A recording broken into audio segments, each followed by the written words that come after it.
Maghuhukom 7. Si Gideon ug ang tanan niyang mga tao sayong namangon ug nagkampo duol sa tubod sa Harod. Ang kampo sa mga Midianhon didto mahimutang sa walog sa amihanan sa bungtod sa More. Ang Ginoo mingon kang Gideon, daghan na kaayo kining mga tawhana nga imiuban kanimo nga gamiton ko aron pagbuntog sa mga Midianhon. Makaingon unya ang mga Israelita nga nakadaog sila tungod sa ilang gahom ug dili ako nila pasidunggan. Sultihi ang imong kasundaluhan nga kadtong nahadlok makahimo pagpauli. Busa 22,000 ang namauli o 10,000 lamang ang nagpabilin. Ang Ginoo mingon kang Gideon, daghan gihapon sila. Dad-a sila ngadto sa suba ug sulayan ko sila alang kanimo. Ang paubanon ko kanimo muuban ug ang dili ko paubanon dili muuban. Gidala ni Gideon ang mga sundalo ngadto sa suba ug ang Ginoo miingon kaniya, lain na ang tanan nga mulala sa tubig sama sa iro, gikan niadtong muluhod aron pag-inom. Lihay 300 ka tawo nga mikabo sa tubig pinagi sa ilang kamot ug milala niini. Ang uban ng luhod aron sa pag-inom. Unya ang Ginoo miingon kang Gideon, luwason ko kamo ug padag-on sa mga Midianon pinagi sa 300 ka tawo nga milala sa tubig. Papaulia ang uban. Gipapauli ni Gideon ang tanang mga Israelita gawas sa 300 ka tawo nga gipanguha nila ang mga kasangkapan o ang mga budyong nga sungay. Ang kampo sa mga Midianhon nahimutang sa patag sa ubos nila. Niadtong gabiuna giingnan sa Ginoo si Gideon, bangon og sulunga ang kampo kay itugyan ko kini kaninyo. Apan kon mahadlok ka pagsulong, lugsong ngadto sa kampo sa mga Midianhon uban sa sulugoon mo nga si Pura. Madungog mo ang ilang panagsultihan ug makaangkon kag kaisog sa pagsulong kanila. Busa si Gideon ug ang iyang sulugoon nga si Pura nang lugsong ngadto sa duol sa kampo sa mga kaaway.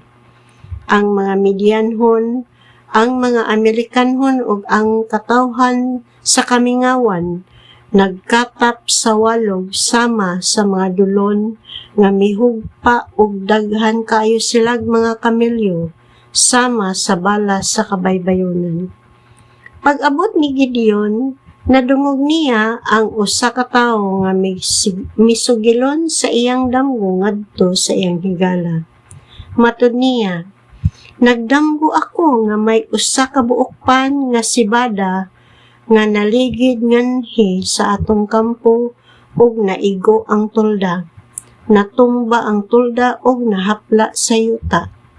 Mitubag ang higala niya. Mao kana ang espada ni Gideon nga Israelita, ang anak ni Joas, walay laing kahulugan ni ana. Padag-on sa Dios si Gideon batok sa Midian o sa tanantang kasundaluhan. Pagkadungog ni Gideon mahitungod sa damgo ug sa kahulugan nini, miluhod siya ug misimba sa Dios.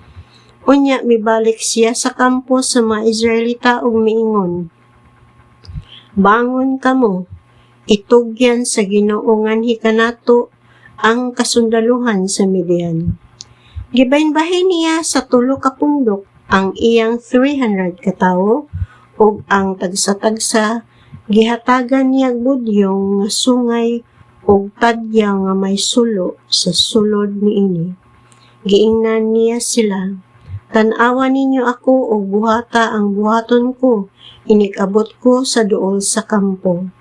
Inikpatingog namo sa among budyong, patinguga usab ang inyo, libot sa kampo ug paninggit kamo, alang sa Ginoo ug kang Gideon.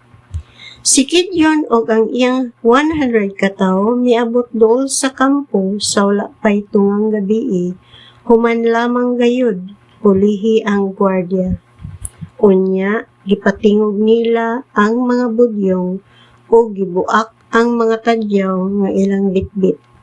Ang tulo ka grupo mibudyong o mibuak sa ilang mga tadyaw.